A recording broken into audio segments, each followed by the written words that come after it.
Y 10th नवंबर से लेकर 16 नवंबर तक क्या गाइडेंस है, चलिए हम जानते हैं। सबसे पहली चीज़, मुझे इस वीक में बहुत ज़्यादा ओवरवेलमिंग इमोशंस दिख रहे हैं।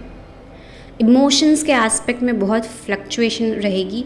आप कभी कुछ फील करेंगे, कभी आप अच्छा फील कर रहे हैं, बहुत अच्छा मूड है, और दूसरे पल आपको बहुत नेगेटिव फील हो रहा है या लोगों की बात बुरी लग रही है।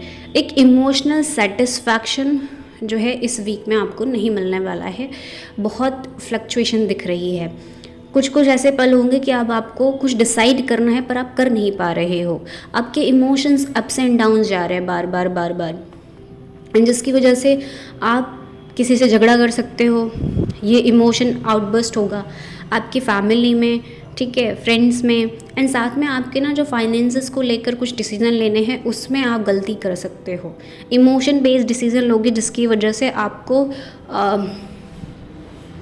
थोड़े फाइनेंशियल लॉस का जो है सामना करना पड़ सकता है, या फिर आपकी कोई सेविंग नहीं बचेगी।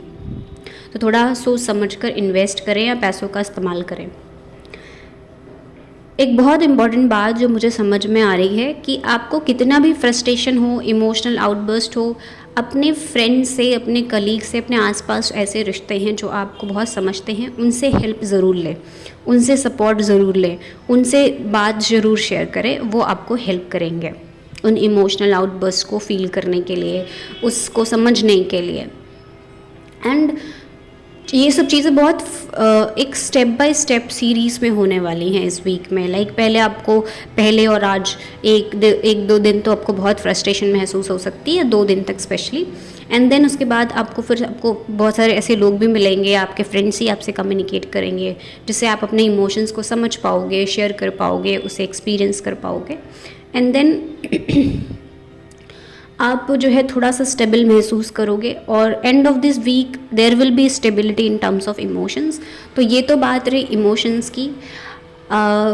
जो बिज़नेस या फिर कुछ नया आइडिया पे काम करना चाहते हैं उनके लिए वीक बहुत सारी अपॉर्चुनिटीज़ लेकर आने वाला है। अपॉर्चुनिटीज़ इन द सेंस कि आपको कुछ आइडियाज़ आपके मेंटल और इमोशनल लेवल पर मिल सकते हैं, जिसको आप एक अपॉर्चुनिटी मान सकते हैं। बस आपको देखना है कि आप उसे चैनलाइज कैसे करते हैं, आप उसे आगे लेकर कैसे जाते हैं।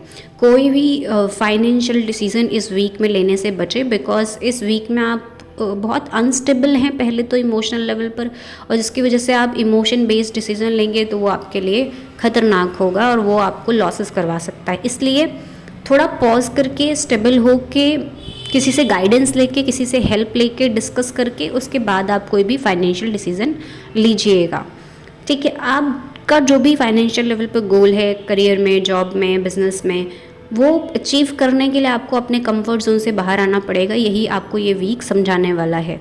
इमोशनल सेटिस्फैक्शन जो आप बाहर ढूंढ रहे हैं इस वीक में, जो ढूंढेंगे, मैं बोलूँगी वो आप अपने अंदर ढूंढिए तो ज़्यादा बेहतर है। और आपके जीवन में जो चीज़ें हैं उस पर फोकस करने की कोशिश करें, क्योंकि आप ऐसा हो सकता है कि आप बाहर चीज़ों में इतने बिजी हो जाएं कि आप अपने लाइफ में जो चीज़ें हैं, जो ब्लेसिंग्स हैं, आप उन पर ध्यान ना दे पाएँ। एंड द मोस्ट इम्पॉर्टेंट, अगर आपको कन्फ्यूजन लगे कि आप इमोशनली कन्फ्यूज़ हैं 2 डिसीज़न लेने के बीच में, सो मैं कहूँगी अगर बहुत ज़रूरी है, बहुत इम्पॉर्टेंट है डिसीज़न लेना, तो वो सुनिए जो आपके अंदर आत्मा कह रही है, जो आपको अंदर से आवाज़ आ रही है। बाकी थोड़ा रुक सकते हैं, इस वीक रुक जाएं तो ज़्यादा बेहतर होगा। आपको आगे चल के क्लैरिटी मिल जाएगी। सो ओवरऑल अगर मैं इस पूरे वीक का क्रक्स बताऊँ, अपने इमोशंस का चेक रखें, अपने फ्रेंड्स, अपने कलीग्स जो आपसे बहुत क्लोज्ड वन हैं उनसे कनेक्शन बना कर रखें। कोई भी डिसीजन लेने से पहले किसी ऐसे इंसान से जिससे आप कनेक्टेड हैं, जिनको आप जानते हैं, जो आपको हेल्प कर सकते हैं, उनसे गाइडेंस लेकर ही करें। अगर आपके कोई गोल हैं तो उस पर काम करने के लिए आपको अपने कंफर्ट जोन से बाहर आना पड़ेगा। कंफर्ट जोन में रहकर आप उसे अचीव नहीं कर सकते। लास्ट पॉइंट इज़ कि जो भी चीज़ें आपके जीवन में हैं, लाइफ में हैं, उन ब्लेसिंग्स को ग्रैटिट्यूड शो करना शुरू कर दीजिए। आई होप ये हेल्प करेगा, इन गाइडेंस को फॉलो करेगा और अपने वीक को अच्छा बनाइएगा। नमः शिवाय।